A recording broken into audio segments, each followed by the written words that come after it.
I'm joined by Kate Barker, CEO, LGB Alliance. Good morning. Good morning. Now, you've described this ruling as a watershed moment for women and in particular lesbians. Why? Well, it was such an exciting day. I mean, we were in the Supreme Court to hear the ruling. And of course, it's very solemn in there and you're not allowed to speak. So we clattered down the stairs and ran outside.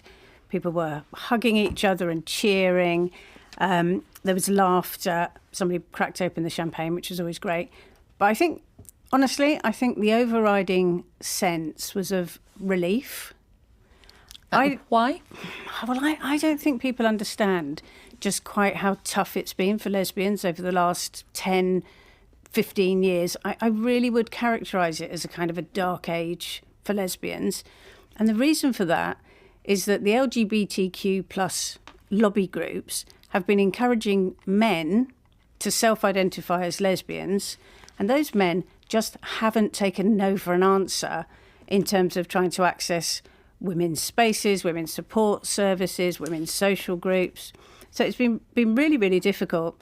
And an example, I suppose, that people might understand quite easily is dating apps. So we all use dating apps now, don't we? Common part of everyday life. If you go onto a lesbian dating app, you'll find that 20% plus of the people on that app are men. I'm using the word men in the sense that you and I, they're men. Well, let's talk about that particular term, men, that you use. Who are you referring to?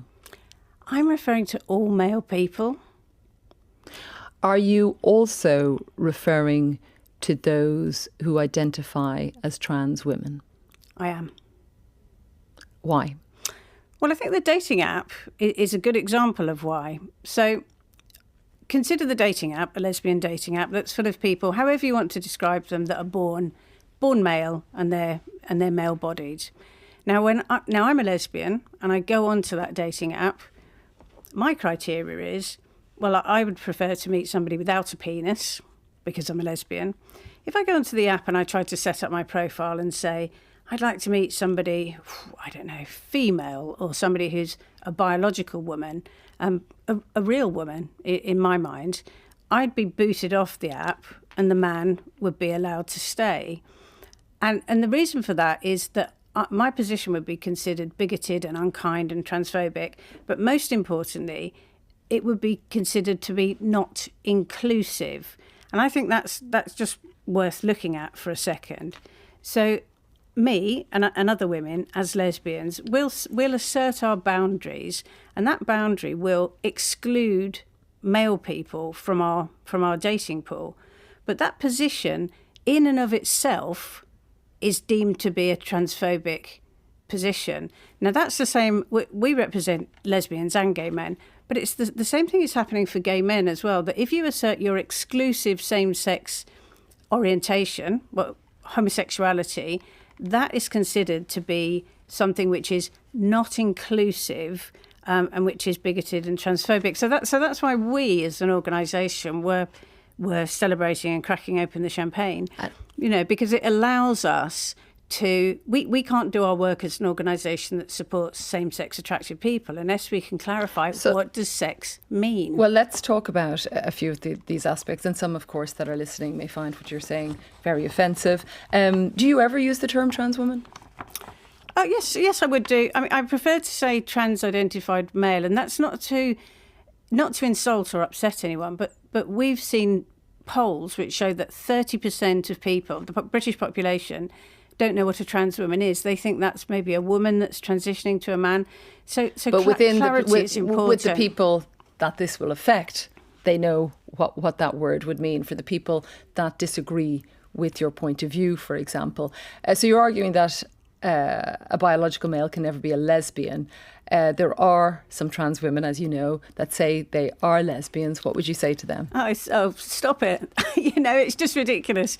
I think it was absolutely one of the things after the Supreme Court ruling. We were all happy and celebrating, but we were exchanging glances and saying to each other, can you believe we're at the Supreme Court to find out whether a man is a lesbian or not? And when I was younger in the 80s and I was coming out, very frequently men that were trying to chat me up would sort of sidle up and say, "Oh, I'm a lesbian too." And at that time, everyone around me would sort of roll their eyes and think, goodness, what an idiot that man is. Even people that weren't particularly sympathetic to lesbians, everyone thought he was an idiot. That was the way it was. Today, a man with a beard who may be married can go to a lesbian club and go to a lesbian space and say, I am a lesbian. And if I say you're not, then it's me that is considered to be bigoted and unkind, rather than protecting lesbian spaces, which is really vital. We have seen over the last 10 and 15 years, communities really breaking up and dissipating, and lots of women are just staying at home now and not having the connections that we need to make a vibrant community. And that is one of the points that you were making in relation to this outcome. But let me stay with the term lesbian. In another scenario, if a lesbian dates a trans woman, in your view, is she still a lesbian? No, because there are people are either homosexual, or they're heterosexual, or they're bisexual, because there are only two sexes, and any combination of those things is absolutely fine, and people can do exactly as they choose. But if we can't agree what words mean, we can't have meaningful conversations. And that's one of the things as well that's happened over the past 15 years, the kind of loss of language. So it means there's been a real breakdown in the ability to converse properly about things because we don't agree what terms mean. Well, this is why I think it's so important to explore these terms with you, for people to understand your point of view. And also, if I wasn't clear previously, I should say that you were, your group with the LGB Alliance, along with Scottish Lesbians and Lesbian Project, were together as interveners in the ruling, just if I wasn't clear about that. But obviously, your group, those groups don't represent all views of all lesbians. There will be lesbians listening to this programme right now, so you do not speak for them, and that they don't need the protection that you believe is necessary or want to have a space defined in the way that you want it defined. Absolutely, and we're not a monolith, and like every other community, there's a whole range of views and ideas. And the great thing about this ruling is that lesbians that do want to go to a social group that includes trans people are absolutely able to do so. But the big change is that now we are also able to have a group which is exclusively for lesbians, or a group that's exclusively for gay men. So there's actually more choice for people and not less. And I think that's much healthier. Why do you think, as I mentioned, that your group doesn't represent the views of all lesbians? Why do you think the court wanted to hear from your perspective? An earlier court case, a judge said that she couldn't think of any reason why legally lesbian should be relevant in any walk of life. In an earlier iteration. So we thought, well, we can think of absolutely tons of reasons why it's really important to be able to establish what the term lesbian means, and indeed the term gay man. So we are seeing our communities. We were seeing the communities dying, frankly, mainly because women were not able to assert that I am a lesbian and meet with other lesbians. And with the community dying, by that, Kate, do you mean lesbians that would interpret this ruling in the way that you do, or all lesbians of all perspectives?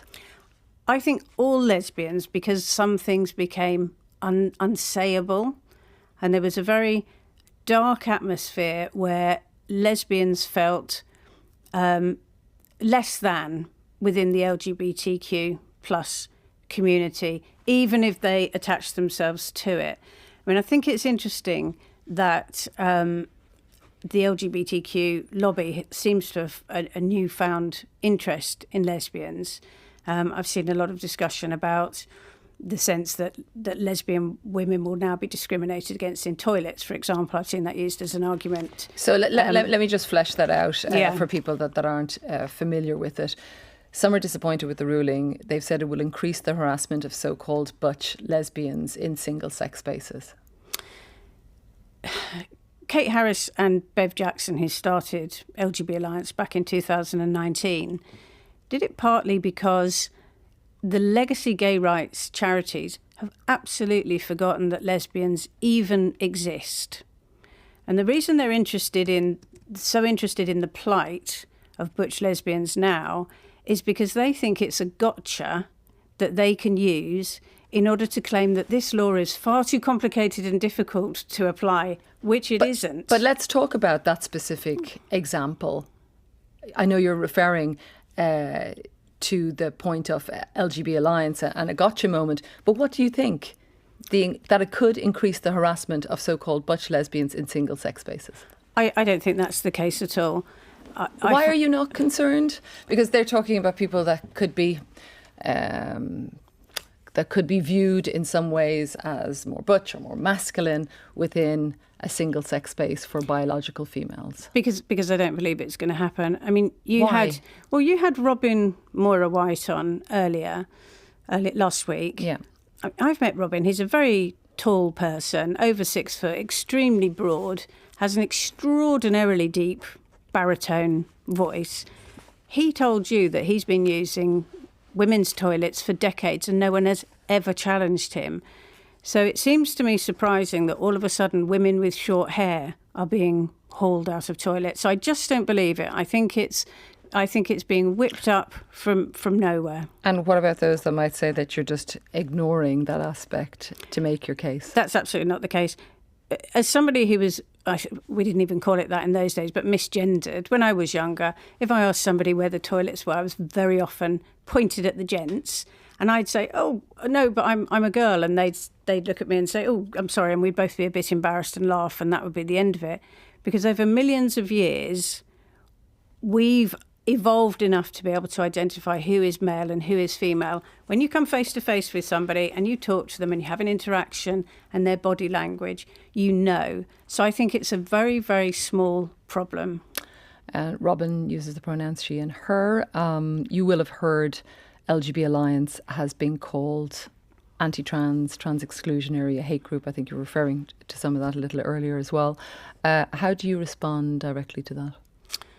LGB Alliance is the only UK registered charity that exclusively supports same-sex attracted people. And we believe that sex is real, that sex is binary, that you can't change sex. And everything we say is based on evidence and facts. Other organisations and individuals who, for their own purposes, would rather replace evidence and facts with gender identity ideology are extremely threatened by us. So they sling a lot of mud, but I'm really comfortable that as an organisation we provide positive support across a range of issues for lesbians, gay men and bisexuals to ensure that they can live happy and fulfilling and rewarding lives. And slinging the mud, many would find some of the views that you have put forward offensive to their gender identity, for example. But before I let you go, Kate, what is a concrete example of what can be done now by some in your group that could not be done before this ruling? Give me, something social or something specific. Absolutely. Well, for example, a lesbian social night, so a lesbian disco, which back in the 90s, London was absolutely full of lesbian clubs and bars and discos. It was an absolutely great scene.